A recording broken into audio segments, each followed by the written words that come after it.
सभी को hi hello, सभी को नमस्कार। दोस्तों, हर एक सेशन का अपना एक महत्व होता है और उस महत्व के पीछे कुछ ना कुछ सक्सेस से रिलेटेड कोई ना कोई बात होती है। तो हम दोनों यहाँ पे जुड़े हैं एक ऐसी ही सक्सेस को लेके आपकी, जिस पे हम यहाँ पे थोड़ा डिटेल डिस्कशन करेंगे।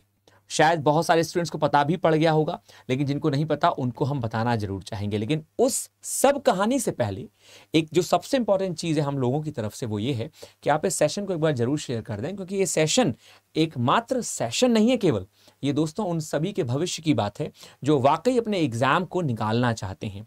तो किसी भी एग्जाम को निकालने से पहले ये सेम उसी तरह है जैसे हम कहीं जाते हैं अपने लक्ष्य के लिए, तो हमें पूरी रोड का पता होना बहुत जरूरी है। तो ऐसे ही किसी एग्जाम को निकालने के लिए उस एग्जाम के बारे में पूरी तरह पता होना बहुत जरूरी है। तो आज हम उसी पे चर्चा चलाएंगे, उसी पे बात करेंगे बड़े कॉम्प्रिहेंसिव वे में। लेकिन उससे पहले जैसे मैंने आपसे कहा कि प्लीज इस वीडियो को शेयर जरूर कर दें और इसे लाइक जरूर कर लें, और साथ ही साथ कमेंट करते रहिएगा यदि आपके कोई भी क्वेश्चन है, क्योंकि आपको हर एक क्वेश्चन का सॉल्यूशन जो है, यदि आपको कोई डाउट है वो यहाँ पे मिलता रहेगा। ठीक है, तो मैं स्टार्ट करता हूँ राहुल सर के साथ। बिल्कुल सर। सो दोस्तों, आप सभी को पता है कि हमारे जितने भी एग्जामिनेशन है उसके अंदर यार ये जो जीबीओ का एग्जामिनेशन होता है, जनरल बैंकिंग ऑफिसर की जो ये पोस्ट होती है, ये स्केल 2 की पोस्ट है, पहली चीज़ तो है ना। और एक काफ़ी बढ़िया पोस्ट है, इसके अंदर आपको सैलरी, पर्क्स, अलाउंसेस, मतलब वो हर तरह की फैसिलिटी मिलती है जो आपको चाहिए रहती है। और आई थिंक आप सभी को पता भी होगा कि इसके अंदर एक्सपीरियंस भी रिक्वायर्ड है, कम से कम 2 साल का आपका एक्सपीरियंस यहाँ पर रिक्वायर्ड होगा इस पोस्ट के लिए। तो जितने भी लोग एलिजिबल होंगे आप सभी को अप्लाई ज़रूर से करना चाहिए, ठीक है। और देखिए, किसी भी एग्ज़ाम को जब हमें क्रैक करना होता है, क्योंकि इस एग्जामिनेशन के लिए भी ना अभी काफ़ी लंबा टाइम है सर। इसका एग्जामिनेशन आई थिंक दिसंबर में है और 28 दिसंबर को एग्जामिनेशन होने वाला है इसका। सफिशिएंट टाइम है। और क्योंकि इसमें सिर्फ सिंगल एग्जामिनेशन है दोस्तों आप लोगों का, उसके बाद में सीधे आपका होगा इंटरव्यू, ठीक है। तो एक बहुत बढ़िया अपॉर्चुनिटी रहती है आप सभी के लिए, तो इसको बिल्कुल भी मिस नहीं करना चाहिए। अब जब कभी भी किसी एग्जाम की प्रिपरेशन की बात आती है दोस्तों, तो उसमें शुरुआत में सिर्फ 4 पिलर्स होते हैं उस एग्जामिनेशन के, जिसमें सबसे पहला आता है क्या कि जो एग्जाम आप प्रिपेयर कर रहे हो उस एग्जामिनेशन के जो PYQs है उसको एक बार गो थ्रू कर लें आप लोग अच्छे से। उसके बाद सेकंड पॉइंट जो रहता है इसके अंदर दोस्तों वो होता है सिलेबस को, क्योंकि जितने भी सब्जेक्ट्स हैं उन सभी का आपको सिलेबस पता रहना चाहिए कि मुझे इसके अंदर क्या क्या पढ़ना चाहिए। उसके अलावा तीसरा पॉइंट जो आता है वो होता है एक सोर्सेस को, कि मुझे कहाँ से सोर्स अपने इकट्ठे करने हैं और कहाँ से मुझे पढ़ाई करनी है। और एक लास्ट जो आता है दोस्तों वो होती है आपकी कंसिस्टेंसी, क्योंकि शुरुआत तो कर देते हैं लेकिन उसको उस वे में लेके चलना ना वो बहुत ज़रूरी होता है इस तरह के एग्जामिनेशन को क्रैक करने के लिए, है ना। तो जितने भी बच्चे यहाँ पर जुड़े हुए हैं तो आप लोग थोड़ा सेशन को शेयर कर दीजिएगा, फिर हम लोग 1 बाय 1 सब चीज़ों को डिस्कस कर लेंगे आपके साथ में। तो जितने भी डाउट्स हों, जो भी क्वेरीज हो आप लोग की, वो आप लोग यहाँ पर आराम से पूछ सकते हैं, ठीक है। आपके प्रॉपर उसके आंसर किए जाएंगे दोस्तों। सर देखिए, सर ने ना जो एक फाउंडेशन यहाँ पे रखी है अपनी चीज़ों को लेके कि हाँ ये जो 4 पिलर हैं ये बहुत इंपॉर्टेंट होते हैं। इनमें सर ने ना पता है एक सबसे इंपॉर्टेंट जो पिलर बताया, जो शायद मुझे लगता है इन चारों में सबसे ज़्यादा महत्वपूर्ण है दोस्तों, और हम सब शुरुआत कर लेते हैं लेकिन उसको रख नहीं पाते। राहुल सर, मेरा मानना है कि वो पिलर जो आपने बताया वो बताया कंसिस्टेंसी। सर, एग्जाम के लिए एग्जाम की शुरुआत करना, एग्जाम के लिए मन बना लेना, ये बड़ा आसान है कि हमने एग्जाम के लिए मन बना लिया, अरे राहुल सर एग्जाम दे रहे हो यार, चलो मैं भी एग्जाम देने चलता हूं। लेकिन राहुल सर के अंदर जो आग है क्या वो मेरे अंदर लग पाएगी? राहुल सर जो कंसिस्टेंसी बना पाएंगे, क्या मैं वो कंसिस्टेंसी को फॉलो कर पाऊंगा? दोस्तों, ये पिलर एक मात्र पिलर नहीं है, ये पूरा आधार है। तो आप ध्यान रखिए, किसी भी एग्जाम को निकालने के लिए कंसिस्टेंसी का होना बड़ा जरूरी है। यदि हम में से कोई कंसिस्टेंसी में चूकता है तो आप विश्वास मानिए वो पूरे एग्जाम में चूक जाएगा। तो आपको कोर्स के बारे में मालूम है, आपको एग्जाम सिलेबस मालूम है, आपके पास टीचर की अवेलेबिलिटी है, आपके पास डाउट्स नहीं है। क्यों? क्योंकि टीचर हर एक डाउट बताता जा रहा है, सब कुछ हो रहा है। लेकिन जो नहीं हो रहा वो केवल क्या है कि हम पे एक्सक्यूजेस बहुत हैं कि यार हम क्लास इस कारण से नहीं ले पाए, या फिर सर इस कारण से मैं रह गया, या फिर सर ये क्वेश्चन ना, इस क्वेश्चन का ये जो चैप्टर है ना सर, ये चैप्टर बड़ा गंदा लगता है मुझे, तो सर मैं स्किप कर देता हूं। ये सब कंसिस्टेंसी को तोड़ने के कारण है। तो इसलिए दोस्तों, सबसे इंपॉर्टेंट जो सर ने बताया ना, वाकई ये दिल छूने वाला है। और ये मैं हर एग्जाम में, मेरा एक्सपीरियंस बोलता है कि हर एग्जाम में कहीं ना कहीं जो लूप होल्स होते हैं उनमें सबसे बड़ा कारण होता है कंसिस्टेंसी। तो प्लीज इस कारण पे जरूर ध्यान दीजिएगा, राइट। ये सबसे इंपॉर्टेंट है। तो चलिए, इन सब बातों को तो करते रहेंगे, हम हर जगह करते हैं, लेकिन सबसे पहले हम जो मेन हमारा टॉपिक है RRB GBO, आखिर ये क्या है, इसका एलिजिबिलिटी क्राइटेरिया क्या होता है, इसकी पूरी डिटेल क्या है, ये एग्जाम कौन कंडक्ट कराता है, तो मैं चाहूंगा कि राहुल सर इसकी शुरुआत करें और यहां से हम लोग बताना चालू करेंगे तो कुछ राहुल सर बताएंगे आपको, आप समझेंगे, कुछ आपको मैं बताऊंगा, और इस तरह से हम इस पूरे को आरआरबी जीबी को समझेंगे। और समझने के बाद चूंकि आपके पास अभी टाइम है, आपको निर्णय लेना है कि आपको एग्जाम भरना है, क्या करना है, कैसे करना है, तो पूरे रोड मैप का डिस्कशन होगा। आप बिल्कुल इत्मीनान के संग दिल थाम के बैठ जाइए, जिससे कि आपको मालूम पड़ जाए कि इस एग्जाम की तैयारी कैसे करनी है। सर बिल्कुल सर। सो देखिए दोस्तों, जैसे सबसे पहली चीज़ तो होती है आपकी एलिजिबिलिटी वाला क्राइटेरिया, है ना, तो वो आपको सबको पता रहना चाहिए, ठीक है। अब देखो यार, आई थिंक ज़्यादातर बच्चों को पता भी है ना। इसके अंदर सबसे पहली जो सबसे इंपॉर्टेंट चीज़ होती है वो तो आपका जो है यहाँ पर कि भाई आपको कम से कम 2 साल का एक्सपीरियंस यहाँ पर रिक्वायर्ड है। सबसे इंपॉर्टेंट चीज़ तो वही रहती है हमारे पास में, है ना। फॉर्म फिलिंग दोस्तों इसकी ऑलरेडी आपकी स्टार्ट हो चुकी है, ठीक है। सो और 21 सितंबर जो उसके पहले पहले आपको फॉर्म फिलअप कर लेना, क्योंकि ऐसा नहीं होता दोस्तों इन एग्जामिनेशन में कि डेट एक्सटेंड होती है फॉर्म फिलिंग की। तो हमें लापरवाही नहीं करनी एक तरह से। अगर एग्जाम देना है तो पहला काम यही होता है कि भाई फॉर्म फिलअप करो, टेंशन खत्म करो, ठीक है। उसके बाद फिर अपने को सिर्फ और सिर्फ प्रिपरेशन पर लग जाना है बेसिकली, ठीक है। अब दोस्तों देखिए, ये जो एग्जामिनेशन है आपको इतना ज़रूर से पता है कि सर इसके अंदर ना सिर्फ अपने 2 ही फेज़ हैं, मतलब एक सिंगल एग्जामिनेशन होगा हम लोगों का, ठीक है। अदर्स में तो प्रीलिम्स मेंस भी होता है, लेकिन हमारा सिंगल एग्जामिनेशन है बेसिकली, ठीक है। सिंगल एग्जामिनेशन के बाद में दोस्तों आपका रहेगा इंटरव्यू, राइट। इस एग्जामिनेशन में आप लोगों की नेगेटिव मार्किंग भी रहती है ना। और जो इसमें इस बार सर एड ऑन करा है इन्होंने, वो है इंपॉर्टेंट इसके लिए टाइमिंग, मतलब इन्होंने सेक्शनल टाइमिंग दे रखी है इस बार। क्योंकि इसके पहले दोस्तों आपको ना कंपोजिट टाइम दिया रहता था, लेकिन इस बार इन्होंने एक नया एड ऑन कर दिया इसके अंदर कि वो आपकी सेक्शन टाइमिंग यहाँ पर फिक्स कर दी है दोस्तों, ठीक है। जैसे रीजनिंग सेक्शन की दोस्तों अगर बात कर ली जाए, राइट, तो रीजनिंग सेक्शन के अंदर आपको 40 क्वेश्चन दिखेंगे जो कि 50 मार्क्स के रहेंगे, लेकिन उसके लिए टाइम ड्यूरेशन जो उन्होंने फिक्स करके रखी है वो रखी है सिर्फ 30 मिनट की। और इसी तरह से जो क्वांट का सेक्शन है दोस्तों, उसके अंदर भी आपको 40 क्वेश्चन दिखेंगे और 50 मार्क्स के वो भी दिखेंगे, लेकिन उसमें जो टाइम ड्यूरेशन आपका फिक्स कर रखा है वो 30 मिनट का इन्होंने फिक्स करके रखा है। इसी तरह से दोस्तों जो आपका एक सब्जेक्ट होता है कंप्यूटर, है ना, वो आप लोग काफ़ी ज़्यादा हल्के में लेते हो, लेकिन आजकल कंप्यूटर के लिए भी पढ़ना पड़ेगा।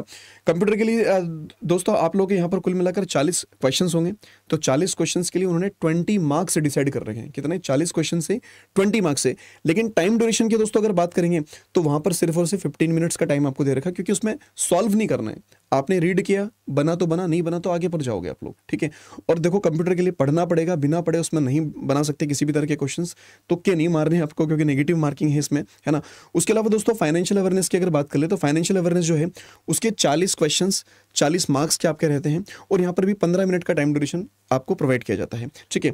और उसके अलावा सर जो है आपका सब्जेक्ट इंग्लिश, उसके अंदर 40 क्वेश्चंस, हाँ 40 मार्क्स और 30 मिनट। सर बिल्कुल सही कहा सर, आपने पूरी तरह ये पूरा बता दिया कि चाहे रीजनिंग की बात करें, चाहे इंग्लिश की बात करें, कंप्यूटर नॉलेज की बात करें सर, चाहे आप फाइनेंशियल अवेयरनेस की बात कर लें, क्वांट की बात कर लें, मतलब सारे सब्जेक्ट इसमें आए हैं। लेकिन इसमें जो स्टूडेंट्स को ध्यान रखने वाली बात यह है सर, वो है कि ड्यूरेशन जो है वो सबके अलग अलग है। तो भाई सर ने देखो एक कितनी इंपॉर्टेंट बात बताई आप लोगों को कि भैया ये ध्यान रखना है कि सेक्शनल तौर पे आपको जो ड्यूरेशन दी गई है वो हर एक चीज की अलग अलग दी गई है। ऐसा नहीं है कि आपको जो 30 मिनट मिल रहे हैं वो आपको फाइनेंशियल अवेयरनेस और कंप्यूटर नॉलेज दोनों में ही 30 मिनट मिलेंगे, ना ना ना। वहां पे कोई एग्जाम जो है, सॉरी, इसी एग्जाम में जो कोई सब्जेक्ट है उसके लिए 15 मिनट है, जैसे कि कंप्यूटर नॉलेज है इसमें आपको 15 मिनट मिलेंगे, फाइनेंशियल अवेयरनेस है इसमें आपको 15 मिनट मिलेंगे, लेकिन वहीं आपके लिए रीजनिंग है उसमें आपको 30 मिनट मिल रहे हैं। तो खैर ये टाइम का जो चक्र है ये तो हमें ध्यान रखना ही रखना है कि भाई कैसे है, लेकिन साथ ही साथ आपको किन किन सब्जेक्ट की तैयारी करनी है ये राहुल सर ने आपको बता ही दिया और आपको अच्छे से मालूम पड़ गया। अब छोटी सी नॉलेज ले लीजिए कि जब आप सारे क्वेश्चन कर लेते हैं, सारे चैप्टर, मतलब चैप्टर इन द सेंस सारे सब्जेक्ट देख लेते हैं, तो टोटल नंबर ऑफ क्वेश्चन जो होते हैं वो आपके 200 मार्क्स का होता है और 200 क्वेश्चन होते हैं टोटल। जी हाँ, एग्जैक्टली, ये सबसे इंपॉर्टेंट चीज ध्यान रखेंगे। 200 क्वेश्चन का ये पेपर होता है पूरा और इसमें आपको जो मार्क्स दिए जाते हैं वो 200 ही होते हैं और टाइमिंग मिलती है आपको 120 मिनट। 120 मिनट में 200 क्वेश्चन करने हैं और 200 ही मार्क्स के आते हैं। अब कितनी कट ऑफ है, क्या है, ये तो हम बाद में बात करेंगे। तो पहली बात तो आपको ये एग्जाम पैटर्न मालूम पड़ जाना चाहिए। आई होप कि मेरी सारी बातें आप लोगों के समझ में आ रही होंगी। और सर इसमें जैसे सेक्शनल कट ऑफ जो होता है वो भी इनको क्लियर करना है और जो ओवरऑल कट ऑफ बनेगा वो भी क्लियर करना पड़ेगा। ये भी एक इंपॉर्टेंट पॉइंट बन जाता है सर। ये बिल्कुल सही कहा आपने, क्योंकि बहुत सारे स्टूडेंट्स केवल यही सोचते रह जाते हैं कि ओवरऑल कट ऑफ निकालनी है, लेकिन नहीं, सेक्शनल मतलब यदि आप एक में भी रह गई तो भैया राधे, फिर हो गया काम। फिर ओवरऑल का नहीं मतलब है कि यार मेरे मैथ्स में तो मैं धुआं करके आ गया और रीजनिंग में तो मैंने बस सर तोपें गाड़ दी है। लेकिन भाई यदि कोई भी एक सब्जेक्ट में आपने सेक्शनल नहीं निकाल पाए तो कितनी भी तोपें गाड़ दो, चाहे 200 में से 199 लिया हो, वो मैटर नहीं करता। खैर 199 तो मतलब सभी में आपके वो हो गए।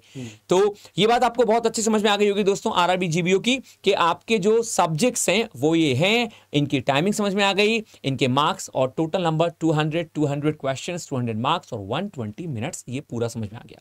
अब सर स्ट्रैटेजी क्या रहेगी और इनको किस स्ट्रैटेजी से काम करना चाहिए? सर देखिए, जैसे स्टार्टिंग में कहा था 4 पिलर्स में, तो उस 4 पिलर्स में जो पहला पिलर था अपने पास PYQs, क्योंकि बच्चों को ये आइडिया नहीं रहता कि सर हमारा ये जो जनरल बैंकिंग ऑफिसर का बड़ा एग्जामिनेशन है तो इसमें किस लेवल के क्वेश्चंस बनेंगे। तो उसकी अंडरस्टैंडिंग सबसे बेहतर आप कर सकते हो PYQs के थ्रू। तो दोस्तों ये एग्जाम का ये मत सोचो कि अगर हम ये स्केल 2 की पोस्ट है और इसमें अगर 2 साल का एक्सपीरियंस मांगा तो इसका पेपर बहुत ज़्यादा डिफिकल्ट आता है। नहीं, डिफिकल्ट बिल्कुल नहीं आता है। अगर आप लोग इसके PYQs को उठाकर देखोगे, प्रीवियस ईयर का एनालिसिस करोगे, तो ये PO लेवल के क्वेश्चन ही रहते हैं, SO लेवल की चीज़ें इसके अंदर पूछी जाती है। सर जैसे पिछले साल की अगर बात की जाए तो क्वांट में इन्होंने number series, quadratic equations, approximation, इस तरह के क्वेश्चंस पूछे थे। और उसके अलावा वहीं DI वाला पार्ट हो गया। हाँ, थोड़ी सी कैलकुलेशन वाली DIs थी उसके अंदर, और बाकी सब वही quantity comparison, DS, data sufficiency वाला पार्ट है। तो वहीं सारी की सारी चीज़ें हैं।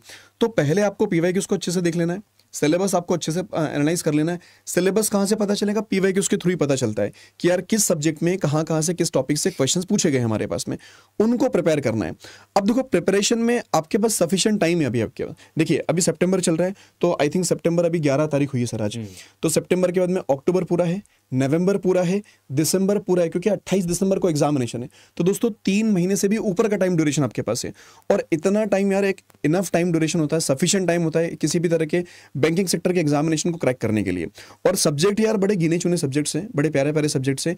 कंप्यूटर और फाइनेंस में बहुत ज़्यादा दिक्कत आपको आएगी नहीं, है ना। वो जो भी रिस्पेक्टेड फैकल्टीज है वो बड़े तरीके से चीज़ों को डिलीवर करेंगे आप लोगों को, आप आराम से पढ़ ले जाओगे। क्वांट, रीजनिंग, इंग्लिश के अंदर हम लोग दिक्कत नहीं आने देंगे, ठीक है। क्योंकि जितने भी बच्चे अभी तक हैं पढ़ रहे हैं उनसे भी आप लोग एक बार पूछ सकते हो। यहाँ पर फ्री में भी क्लासेस होती है हम लोगों की, आप उनको देख लीजिए अच्छे से। तो चीज़ों को इनको कंप्लीट करना पॉसिबल है, बट आपको ध्यान रखना है कि हमें क्या करना है, पूरी चीज़ों को बेसिक से लेके चलना है। एकदम ऐसा नहीं कि हम जब एग्जाम आएगा तब देख लेंगे, तब पढ़ लेंगे, ठीक है। उस टाइम पर सर बच्चे क्या करते हैं ना कि अभी से पढ़ाई शुरू नहीं करेंगे, फिर जब एग्जाम नजदीक आ जाएगा तो फिर वो स्ट्रेटेजी ढूंढते हैं, 1.5 महीने में एग्जाम कैसे क्रैक करें, फिर टाइम निकलते चले जाएगा, फिर 1 महीने में एग्जाम कैसे क्रैक करें, फिर लास्ट मोमेंट पे सर कुछ टॉपिक्स ऐसे बता दो कि मेरा कट ऑफ निकल जाए, मेरा एग्जाम निकल जाए। तो वो चीज़ें मत करा करो भाई। अगर जिस चीज़ पर आपका फ्यूचर डिपेंडेंट है पूरी तरह से, तो उसके लिए आपको मेहनत करने से नहीं कतराना चाहिए। मेहनत आपको करनी है, पढ़ाई आपको करनी है, अभी से लगे रहोगे तो चांसेस आपके ज़्यादा रहेंगे सिलेक्शन के, ठीक है। तो चीज़ें वही हैं सारी की सारी। हम लोग आपको सबसे पहले तो बेसिक पर कमांड करिएगा, मेनली आप लोग हर सब्जेक्ट का बेसिक आपको क्लियर करना होगा। सब्जेक्ट वाइज भी हम लोग लेते चलेंगे सारी की सारी चीज़ों को, है ना। तो उसके अंदर भी आप लोग प्रॉपर एक रोड मैप आपका पूरी तरह से प्रिपेयर हो जाएगा हर एक सब्जेक्ट के लिए।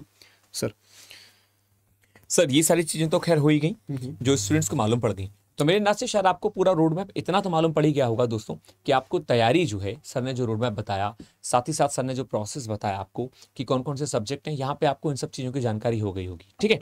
अच्छा, अब हम थोड़ी सी बात कर लेते हैं दोस्तों प्रिपरेशन स्ट्रैटेजी को लेके, कि आपको सबसे पहले अपने फाउंडेशन को बना लेना है। यहाँ पे जितने भी टीचर्स आपको पढ़ाएंगे वो आपका पहले फाउंडेशन कंप्लीट कराएंगे।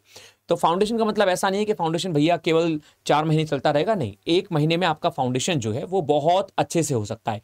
किसी भी 3 महीने की प्रिपरेशन को हम कैसे करें, मान लीजिए कि मेरे पास 3 महीने हैं, तो उन 3 महीनों में मैं कैसे भी किसी भी तरह से उस एग्जाम को कैसे निकालूं, तो विद इन 1 मंथ के अंदर अंदर मैं कैसे भी करके अपने फाउंडेशन को स्ट्रांग बना लूं। सबसे इंपॉर्टेंट बात ये आती है, बहुत सारे स्टूडेंट्स ऐसे होंगे जिन्होंने ऑलरेडी स्टडी कर रखी होगी, मैं उनकी बात कर रहा हूं जिन्होंने स्टडी स्टार्ट नहीं की है, थोड़ी बहुत नॉलेज है, तो आप अपने फाउंडेशन को गो थ्रू करें, with in 1 month at any cost उसे कंप्लीट कर लें। सेकंड जो आता है दोस्तों वो बहुत ही कोर मंथ आता है, जो कि कोर प्रिपरेशन का आता है।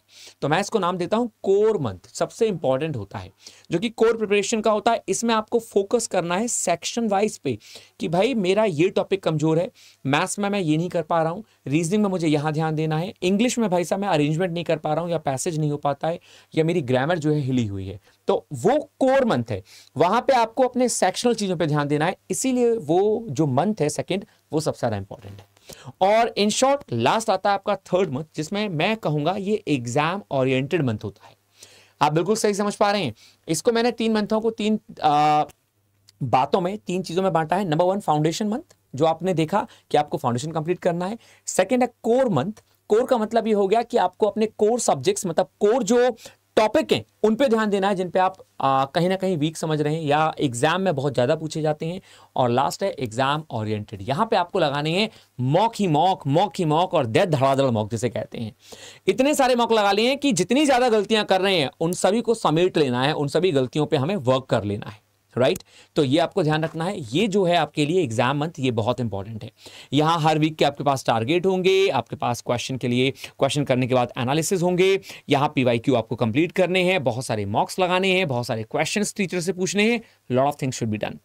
यदि इन 3 महीनों की स्ट्रैटेजी, जो बहुत सारे स्टूडेंट्स पूछते हैं सर स्ट्रैटेजी क्या होनी चाहिए 3 महीने की, तो ये 3 महीने की दोस्तों बहुत ही साफ साफ स्ट्रैटेजी है। मुझे लगता है कि आप यदि इसको फॉलो करते हैं, बाकी हो सकता है कि आपकी अपनी कोई स्ट्रैटेजी हो तो वेल एंड गुड है, बहुत बेहतरीन है, लेकिन नहीं और आप चाहते हैं कोई strategy, so you may follow this strategy and I hope and I wish and I believe and I trust that because of following this strategy you can accomplish the things, you can find your goal, you can find your destiny easily, you can achieve your destiny, right?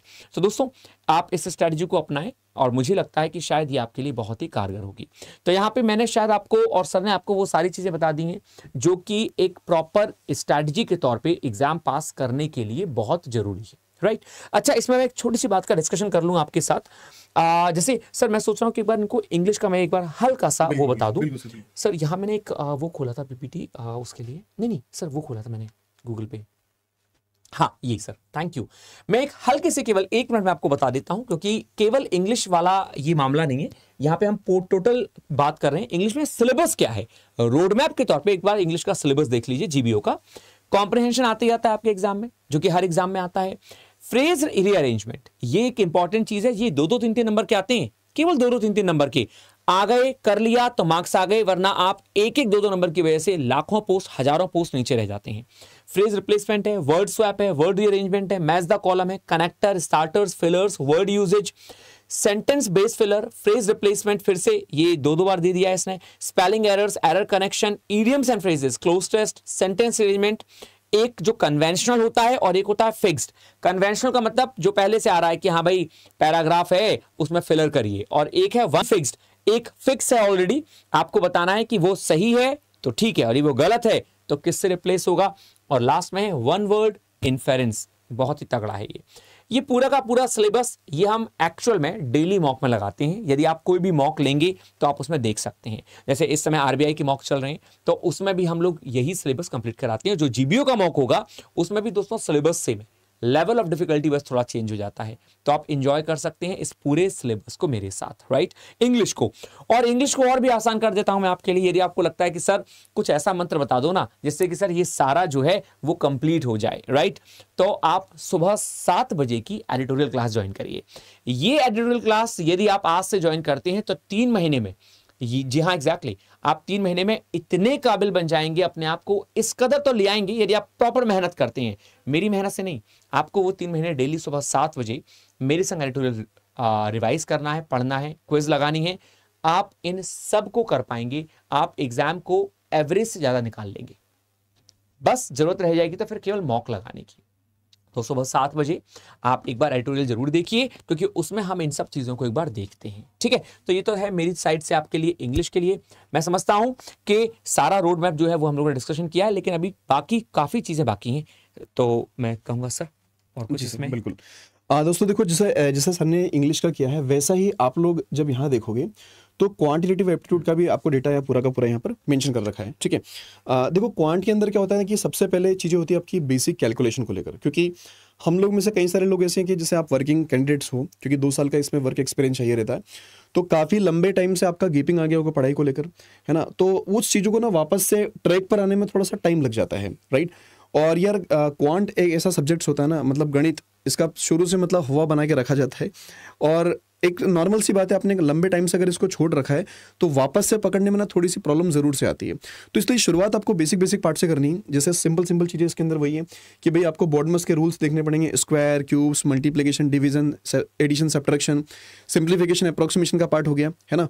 उसके अलावा फिर इसके अंदर आपको देखने को मिलेंगे क्या कि नंबर सीरीज, अब जिसके अंदर मिसिंग नंबर सीरीज होती है, रॉन्ग नंबर सीरीज होती है ना, जिसके अंदर डिफरेंट काइंड्स ऑफ पैटर्न्स हमारे पास होते हैं। उसके अलावा दोस्तों होता है इसके अंदर क्वाड्रेटिक इक्वेशंस, है ना, जिसको मतलब इनइक्वलिटी मेनली बोल सकते हो, उसमें क्वाड्रेटिक इक्वेशन के क्वेश्चंस भी होते हैं, जिसके अंदर जो बोलते हैं द्विघात समीकरण आप लोगों की, और लीनियर इक्वेशंस भी होती है ना। उसके साथ साथ दोस्तों यहाँ पर जितने भी टॉपिक्स हैं आपके, जैसे अरिथमेटिक के टॉपिक्स हो गए, percentage, ratio, time and work, speed, time and distance, profit and loss, SICI, time and work, ये सब चीज़ें अपन इसमें कंप्लीट करेंगे। और एक टॉपिक आता है दोस्तों इसमें डेटा इंटरप्रिटेशन, डेटा का रिप्रेजेंटेशन, है ना। तो उसमें कम से कम ना 3 सेट आते हैं आपके DI के, हर सेट के अंदर 5-5 क्वेश्चंस होते हैं। जैसे मान लो पाई चार्ट, मतलब इसे सर्कल वाले फॉर्मेट में आपको DI को दे दिया, डेटा रिप्रेजेंट कर दिया, उसको डिकोड करना होता है आप लोग, कभी टेबल फॉर्मेट में आपको दे दिया, कभी लाइन के फॉर्मेट में दे दिया, कभी बार के फॉर्मेट में दे दिया। तो इस तरह की चीज़ आपको देखने को मिलती है इसके अंदर, है ना। तो ये हमारे 2 सब्जेक्ट्स हो गए बेसिकली। उसके अलावा भी दोस्तों अगर बात करें आप लोग, जैसे हम अदर सब्जेक्ट्स को भी अगर ले लें, जैसे रीजनिंग का वाला सेक्शन हो गया, तो देखो रीजनिंग वाला जो पार्ट है ये भी बड़ा सिंपल और बड़ा प्यारा टॉपिक होता है, और सबके लिए रीजनिंग दोस्तों नया होता है एक तरह से, सबके लिए, है ना। इसमें आप लोग देखेंगे डायरेक्शन कोडेड इनइक्वलिटी वाले पढ़े, ब्लड रिलेशन के क्वेश्चंस होते हैं, इनइक्वलिटी होती है, कोडिंग डिकोडिंग, मतलब ये सारे के सारे मिसलेनियस के टॉपिक्स हैं, जिसमें से इक्का दुक्का क्वेश्चन करके आते हैं आप लोगों के, है ना। और बड़े टॉपिक्स की अगर बात कर लें तो जिसमें आप लोग का आता है जैसे सिटिंग अरेंजमेंट हो गया आपके पास में, उसके अंदर पजल्स होगी। पजल के दोस्तों ढेरों सारे टाइप्स होते हैं, फ्लोर बेस्ड पजल होती है, फ्लैट बेस्ड होती है आपके पास, ऑर्डर रैंकिंग वाला पार्ट्स होता है, ब्लड रिलेशन वाली पजल होती है, डे मंथ बेस्ड आपके पास पजल होती है ना। और थोड़ा सा पार्ट इसके अंदर आता है लॉजिकल रीजनिंग का, जहां पर डेटा सफिशिएंसी, इस तरह की चीजें आपसे पूछी जाती है ना। और भी कई सारी चीजें इसके अंदर आप देख सकते हो कि जिसके अंदर स्टेटमेंट्स एजम्पशन वाला पार्ट है, स्टेटमेंट इन्फ्रेंस वाला पार्ट है, कॉज एंड इफेक्ट्स वाला पार्ट है, कॉज ऑफ एक्शन वाला पार्ट है, स्ट्रेंथ ऑफ आर्ग्यूमेंट्स वाला पार्ट है, स्ट्रेंथ एंड कंक्लूजन वाला पार्ट है। तो ये सारा जो पार्ट है आपका रीजनिंग का है, जो आपको यहाँ पर स्टडी करना होगा, ठीक है। उसके अलावा दोस्तों अगर अपन और थोड़ा सा अगर देख लें, है ना, जैसे ये क्वांट हो गया, रीजनिंग हो गया, इंग्लिश हो गया, इसके अलावा अगर अपन बात कर लें सर, थोड़ा सा अगर आप सर मैं जरूर बताऊंगा, और आपने सर ऐसा निकाल दिया है मेरे लिए। हिंदी जो है ना सर, दोस्तों सर की हिंदी जो है ना, मतलब इंग्लिश फैकल्टी है, लेकिन जो इनके वाक्य निकलते हैं, इनके शब्दार्थ जो इनका है हिंदी को लेकर, वो बड़ा ही सर थैंक यू प्रभावशाली, बड़ा प्रभावशाली है। ये अभी प्रभाव देखने को मिल जाएगा। देखिए हिंदी में यार एक्चुअल में क्या है, मुझे हिंदी में ना बचपन से प्रेम रहा है। यदि शायद मैं सोचता हूँ यदि मैं इंग्लिश का टीचर ना होता तो क्या होता, तो सर मैं आपको बताऊं मैं फिर हिंदी का होता। जी सर यदि मैं इंग्लिश का ना होता तो सर मैं हिंदी का होता। मुझे हिंदी सर बड़ी पसंद है, और मैं आपको बताऊं सर मेरे हिंदी में मार्क्स भी अच्छे आते थे। मेरे हिंदी में इंग्लिश से अच्छे मार्क्स आए हैं हमेशा, पता नहीं क्यों मैंने इंग्लिश को चूज कर लिया। तो चलिए सर की बात को थोड़ा यहाँ पे चरित्रार्थ करते हैं, और मैं आपको हिंदी का सिलेबस बता देता हूँ। देखिए हिंदी में पहले देखिए अपठित गद्यांश। अपठित गद्यांश मतलब जैसे हम इंग्लिश में पैसेज करते हैं रीडिंग कॉम्प्रिहेंशन, ऐसे ही अपठित जैसे पढ़ा ना गया हो ऐसा गद्यांश। तो गद्य और पद्य ये 2 चीजें होती हैं हिंदी में। पद्य जो होती हैं वो पोयम होती हैं, गद्य जो होते हैं वो पैसेज होते हैं। तो यहाँ पे अपठित गद्यांश, उसके बाद समानार्थक और विलोम शब्द जो आप सिनोनिम और एंटोनियम के नाम से जानते हैं। रिक्त स्थान मतलब फिलर्स जो आपके एग्जाम में आते हैं। गद्यांश में रिक्त स्थानों की पूर्ति, यही है इंग्लिश में क्लोज टेस्ट। एक गद्यांश दे रखा है, एक पैसेज दे रखा है, उसमें आपको क्लोज टेस्ट मतलब आपको फिल इन द ब्लैंक भरने हैं। वाक्य में त्रुटि मतलब जो आप इंग्लिश में एरर करते हैं। शब्द त्रुटि या वर्तनी त्रुटि मतलब शब्दों में गलतियां, चाहे वो स्पेलिंग एरर है या इनएप्रोप्रिएट वर्ड है, तो वही होता है शब्द में त्रुटि मतलब शब्द में गलती। वाक्यांश के लिए एक शब्द जिसे आप कहते हैं वन वर्ड सब्स्टिट्यूशन, एक पूरा का पूरा सेंटेंस दे रखा है, उसके लिए वन वर्ड बताइए। विलोम शब्द मतलब एंटोनियम, राइट, जो कि यहां भी लिखे हुए थे विलोम शब्द। और मुहावरे और लोकोक्तियां जिन्हें आप कहते हैं इडियम्स एंड फ्रेजेस, राइट। तो दोस्तों यहां पे अपठित गद्यांश से लेके मुहावरे और लोकोक्तियों तक हिंदी यार बड़ी रोचक है, और हिंदी में मार्क्स लाना भी उतना ही रोचक होता है। तो हिंदी एक सब्जेक्ट है आपके लिए, और वैसे तो मैं कहूंगा हिंदी कोई सब्जेक्ट नहीं होता, ये एक लैंग्वेज है, अपने आप में बहुत विशाल है, सागर की तरह गहरी है, लेकिन इसको पढ़ने में ना सबसे ज्यादा मजा आता है। तो ये आपका हिंदी का सिलेबस है। और यही यदि हम बात कर रहे हैं दोस्तों जीबीओ के कंप्यूटर नॉलेज की, तो कंप्यूटर नॉलेज में क्या क्या है भाई। कंप्यूटर में history of computers, generation of computers, hardware, software, operating system, types of software, compiler, interpreter, input and output devices, memory, number system, binary number, computer language, generations and types. DBMS means database management system, introduction to MS Windows, MS Office and its applications, MS Word, MS PowerPoint, MS Excel, computer shortcut keys, computer abbreviations, multimedia use, identification and authentication, biometric और cyber crime and cyber security। अरे भाई साहब, लेकिन इनमें से बहुत सारी चीजें जब आपने बेसिक कंप्यूटर सीखा होगा तो ही कंप्लीट कर लिया होगा। तो कंप्यूटर में इतना कुछ है नहीं, लेकिन फिर भी अपने आप में बहुत कुछ है सीखने सिखाने लायक, ठीक है। और यहाँ पे बाकी दे रखा है कि computer networks, TCP, OSI model, protocols, ठीक है, टोपोलॉजी और मेथड ऑफ कम्युनिकेशन और networking and devices and components, introduction to the internet keywords, use of the internet protocol, email, chatting, e-commerce, internet browser and shortcut keys, network and data security, firewall, virus, malware, trojan horse, keylogger, spyware, hacking, phishing और sniffing, internet security। इतना computer तो मैंने आज तक नहीं पढ़ा जितना मैंने आपके सामने पढ़ दिया है। ये सारी चीजें दोस्तों कंप्यूटर में आती हैं एंटीवायरस को लेकर। तो ये सारी नॉलेज है मेरे अंदाज से, बाकी सब तो यहाँ पे डन है, ठीक है।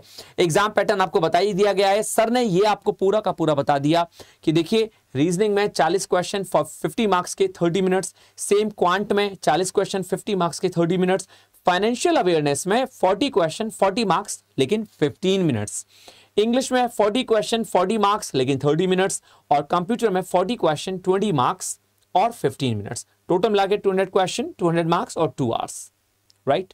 तो खैर बाकी तो ये बहुत बड़ा नीचे और ऊपर दे रखा है, तो ये आपके मतलब का नहीं है, लेकिन मेरे अंदाज से शायद मेरे सभी दोस्तों को एक पूरा का पूरा रोड मैप जो हम लोगों ने शुरुआत में बता दिया था कि तैयारी कैसे करनी है, एक स्मार्ट स्ट्रैटेजी क्या होती है, राइट, यहां तक आपको मालूम पड़ गया होगा। अब यदि कोई चीज रह रही है तो मैं चाहूंगा राहुल सर आप बस उसको और बता दें एक बार। देखो दोस्तों, बस इतना सा कहेंगे यार कि हर एग्ज़ाम की ना एक छोटी सी डिमांड होती है, और हर एग्ज़ाम में जैसे सिलेबस जो होता है सबसे पहला काम, पीवाई के उसके बाद में सिलेबस, तो सिलेबस आपको कंप्लीट करना ही पड़ेगा। तो सिलेबस को प्रॉपरली कंप्लीट कीजिए आप लोग, और देखो जितना जल्दी आप शुरुआत कर दोगे ना उतना ज़्यादा बेहतर होगा आपके लिए, क्योंकि टाइमली आपका सिलेबस कंप्लीट हो जाएगा। उसके बाद में फिर आप लोग क्या कर पाओगे, थोड़े एक्सपेरिमेंट्स कर पाओगे। एक्सपेरिमेंट इन द सेंस कि भाई एक बार चीज़ अगर आपने पढ़ ली तो इसका मतलब ये नहीं कि वो आपको आ गई है। क्वांट के अंदर मान लीजिए आपने परसेंटेज का एक टॉपिक पढ़ लिया, तो ऐसा नहीं कि वो एक बार में आ गया आप लोगों को, अरे भाई आपको उसका प्रॉपरली रिवीजन करना जरूरी है ना। तो सब्जेक्ट्स जितने भी ये सिलेबस अगर आपका टाइमली फिनिश हो गया तो आप लोग टाइमली उसको प्रॉपरली रिवाइज कर पाओगे। रिवीजन के बाद में दोस्तों आपके पास सफिशिएंट टाइम रहेगा कि आप लोग क्विजेस पर काम कर लो, सेक्शन मॉक पर काम कर लो, टॉपिक वाइज टेस्ट पर काम कर लो। उसके बाद में सबसे जो इंपॉर्टेंट पार्ट होता है वो होता है आपका मॉक टेस्ट, उस पर आप अच्छे से काम कर सकते हो। मॉक टेस्ट में दोस्तों लगाने से काम नहीं पड़ेगा, उस पर आपको काम करना पड़ेगा, उसको एनालाइज करना पड़ेगा, अपनी स्पीड उस हिसाब से बनाना पड़ेगी, क्योंकि सेक्शन टाइमिंग है आपके पास में। भाई जब हम एग्जामिनेशन हॉल में बैठते हैं ना दोस्तों, तो 40 क्वेश्चन जब क्वांट के सामने आते हैं तो वो 30 मिनट कब निकलता है ना पता ही नहीं चलता है। अरे बोले अभी तो स्टार्ट हुआ था, अभी निकल गया समय। तो 30 मिनट के अंदर वो 40 क्वेश्चन को अटेम्प्ट करना एक अपने आप में बड़ा चैलेंज होगा आप सभी के लिए। वैसे ही रीजनिंग के अंदर मान के चलिए किसी पजल में अगर फंस गए तो पजल ही आपका 10 मिनट लगे चली जाएगी। ऐसा होता है कई बार बच्चों के साथ में। तो 30 मिनट मिलते हैं वहां पर भी, 40 क्वेश्चन वहां पर भी आपको अटेम्प्ट करने हैं। और कंप्यूटर के अंदर अगर देखोगे तो 15 मिनट मिल रहे हैं, 40 क्वेश्चन को रीड करना है, समझना है, आंसर मार्क करना है। तो इतना खेल नहीं है वो, उसके लिए आपको अपने आप को ट्रेनिंग वैसी देनी पड़ेगी, है ना। ठीक है, सो इसीलिए आप लोग क्या करें, अभी से प्रिपरेशन में लग जाइए, सिलेबस को टाइमली फिनिश करिए, और इन सब चीज़ों पर आप अच्छे से काम कर पाएंगे। तो अपनी दावेदारी जो है ना एक तरह से कि मैं इस एग्जाम को क्रैक कर पाऊंगा, उसमें आ सकते हैं। और दोस्तों बाद में फिर ना आपको अपने ऊपर पछतावा नहीं होगा कि यार काश मैंने पहले शुरू कर दिया होता। तो फिर ये रहेगा कि भैया चलो काश हो गया ना, अगले साल की प्रिपरेशन कर लेना। ठीक है, तो बेहतर होगा अभी से प्रिपरेशन स्टार्ट कर दो। अब दोस्तों देखिए प्रिपरेशन के सर हमेशा बच्चों के पास 2 ऑप्शंस होते हैं कि भाई या तो सेल्फ कर लो, अगर आपको लग रहा है कि मैं वर्किंग एस्पिरेंट हूँ तो मुझे अपने टाइम को मैनेज कर पाऊंगा, मैं अपनी सेल्फ स्टडी के थ्रू कर लूंगा मैं, और हर चीज़ को मैनेज कर लूंगा मैं, मुझे पता है कि कहाँ से किस तरह के क्वेश्चंस आते हैं, एग्जाम ओरिएंटेड डेटा कंटेंट कहाँ से मिलता है। अगर वो कर सकते हो तो वेल एंड गुड, आप करिए, लेकिन टेस्ट सीरीज जरूर परचेस कर लीजिएगा। और अड्डा 24/7 का जो एप्लीकेशन है वो जरूर डाउनलोड कर लेना, क्योंकि उस पर फ्री कॉन्टेंट मिलता है कई सारा, ढेर सारा। ठीक है, अगर आपको लग रहा है कि सर मुझे एक डेडिकेटेड वे में, कोई स्ट्रक्चर्ड वे में सारी की सारी चीज़ें मिल जाए और मुझे कुछ इस तरह के मेंटर्स मिल जाए, मुझे प्रॉपर गाइड कर पाए टाइम टू टाइम, क्योंकि उतार चढ़ाव देखने को जरूर मिलेगा इस प्रिपरेशन में। कई बार लगेगा छोड़ दो यार, नहीं हो रहा है ये सब्जेक्ट, तो इतना ज़्यादा डिफिकल्ट हो ही नहीं रहा मेरे से, तो है ना, ऐसा होगा।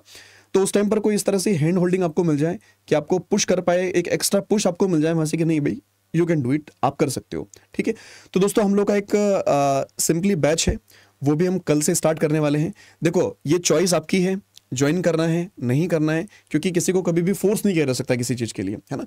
सो अगर आपको वाकई में इस एग्जाम को क्रैक करना है, so you can enrol in that batch. आप उस बैच में आराम से अपने आप को एनरोल कर सकते हो। सर बैच दिखा दें इन बच्चों को एक बार। बिल्कुल बिल्कुल, राइट, एग्जैक्टली।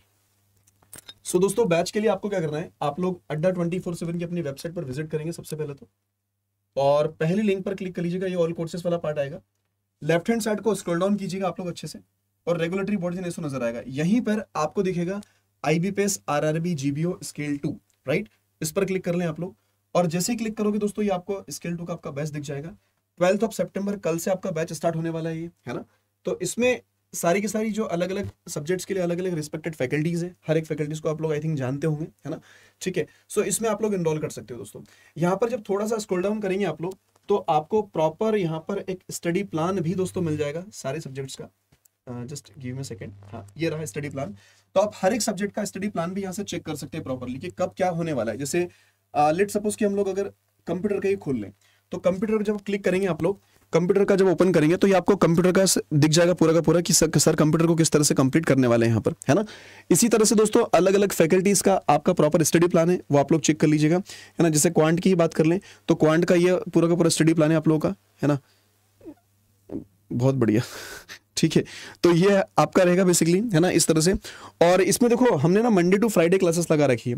सो अगर कभी भी रिक्वायरमेंट पड़ी, सैटरडे संडे आपके लिए ऑफ रखा है हम लोगों ने, ताकि कभी रिक्वायरमेंट पड़ी तो हम एक्स्ट्रा क्लास भी वहां पर लगा सकते हैं। अब उसके अलावा अगर आपको एनरोल करना है तो आप लोग क्या करेंगे भाई, ये इधर बाय नाउ वाला पार्ट है, इस पर क्लिक करिएगा और यहाँ कूपन कोड लगाने हैं दोस्तों आप लोग को। कूपन कोड अगर लगाएं तो भाई कूपन कोड आपको दिखा देते हैं। आपको दोस्तों 2 कूपन कोड में से कोई भी लगा लीजिएगा। एक होगा आपके लिए कौन सा, Y710, या तो आप इसको यूज कर सकते हैं, आपको इस पर भी अच्छा खासा डिस्काउंट मिलेगा, या फिर एक रेफरल कोड और है दोस्तों आपके लिए सर जी, Y941, ठीक है। या फिर दोस्तों आप ये वाला रेफरल कोड यूज कर सकते हैं, जो मर्जी है, दोनों में से किसी भी एक को यूज करो, आपको मैक्सिमम डिस्काउंट मिलेगा इस बैच के ऊपर, ठीक है। चलिए, और कोई डाउट अगर आपका आता है तो बताइएगा प्लीज सर। आई होप कि ये बहुत है, और आने वाले स्टूडेंट्स यदि किसी को भी कोई डाउट होगा तो शायद इस वीडियो को देख के, इस सेशन को देख के आपको सारे डाउट्स जो हैं वो कंप्लीट हो जाएंगे, राइट। बाकी सर ने बता ही दिया है, और सर ने ये जो लास्ट में बताया ना दोस्तों, ये सबसे इंपॉर्टेंट है, क्योंकि बहुत सारे स्टूडेंट्स ऐसे होते हैं जिनको ना बिखरी हुई नॉलेज पसंद नहीं है। जब हम अपने ज़िंदगी के शुरुआती दिनों में होते हैं कि हाँ ठीक है, हम अल्हड़पने में होते हैं कि हाँ ठीक है तैयारी कर तो लेंगे, लेकिन यहाँ पे वो बच्चे नहीं हैं, यहाँ पे वो हैं जो एक्सपीरियंस्ड हैं, उनको मालूम है कि एक बैच का महत्व क्या होता है। तो ये बैच जो है सबसे इंपॉर्टेंट है, तो कोशिश करिएगा कि आप इस बैच में एनरोल करें अपने आप को।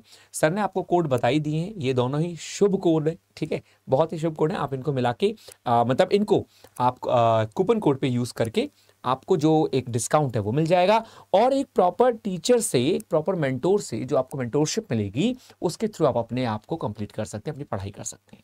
शायद मेरे अंदाज से हम लोगों ने बहुत बोल लिया, बहुत समझा लिया और बहुत कुछ कह दिया, लेकिन फिर भी मान लीजिए कि आपको कोई क्वेश्चन है तो इस वीडियो के कमेंट बॉक्स पे आप डाल दीजिएगा। हम लोग कोशिश करेंगे कि आप तक अप्रोच बनाएं और आपको इन क्वेश्चंस के आंसर दें। सर शायद मेरे अंदाज से कोई किसी का क्वेश्चन नहीं है या है? टुमारो का लेक्चर शेड्यूल नहीं हुआ है अभी तक। मोंटू, यदि ऐसा कुछ है तो हम लोग इसको देख लेते हैं कि लेक्चर शेड्यूल हुआ है या नहीं हुआ, क्योंकि ऐसा होना तो नहीं चाहिए। हो सकता है कि कोई टेक्निकल एरर हो या मिस्टेक हो, कोई बग हो, तो एक बार हम लोग चेक कर लेंगे। लेकिन थैंक यू कि आपने बताया, क्योंकि हो सकता है कि जो 12 आवर्स के बाद होता है, एक बार रिफ्रेश होता है चीज़ें, तो उसमें आपको मतलब ठीक 12 बजे के बाद चीज़ें मिल जाएं। तो आपको शायद हो सकता है कि 12:01 पे सुबह जब आप उठोगे तो आपको लेक्चर जो है वो दिख जाएंगे कि शेड्यूल क्या है, कैसे कैसे लेक्चर लगने वाले हैं। No issue at all. देखो, जो बच्चे आप पूछ रहे हो कि 26 तक चलेगा क्या, तो बिल्कुल चलेगा यार। आप ये बैच जो आप एक बार एनरोल करोगे तो उसकी वैलिडिटी होती है ना। तो अभी प्रिपरेशन करोगे तो अगले साल भी अगर आप दोगे तो तब तक भी वो वैलिड रहेगा बेसिकली वहाँ पर, है ना, उसकी दिक्कत नहीं आएगी। हाँ, कल लेक्चर रहेगा, कल ओरिएंटेशन क्लास रहेगी बेसिकली, जितने भी रिस्पेक्टेड फैकल्टीज़ हैं। और देखिए, एक बार ये होता है कि हर सब्जेक्ट को एक साथ शुरू नहीं करा जाता है, क्योंकि एक साथ क्या होता है कि बच्चे पर लोड आ जाता है बहुत सारा, कि इतने सारे सब्जेक्ट्स में को एक साथ पढ़ने पड़ेंगे। तो स्लोली जब आपको थोड़ी थोड़ी हैबिट हो जाती है ना, ठीक है, तो वैसे वैसे करके धीरे धीरे करके आपके सारे सब्जेक्ट जो हैं वो टाइमली शुरू हो जाते हैं फिर, ठीक है, ऐसा। ठीक है सर, ठीक है दोस्तों, तो फिर आज के लिए इतने रखते हैं। So thank you so much for joining this session. Bye bye, take care, all the best.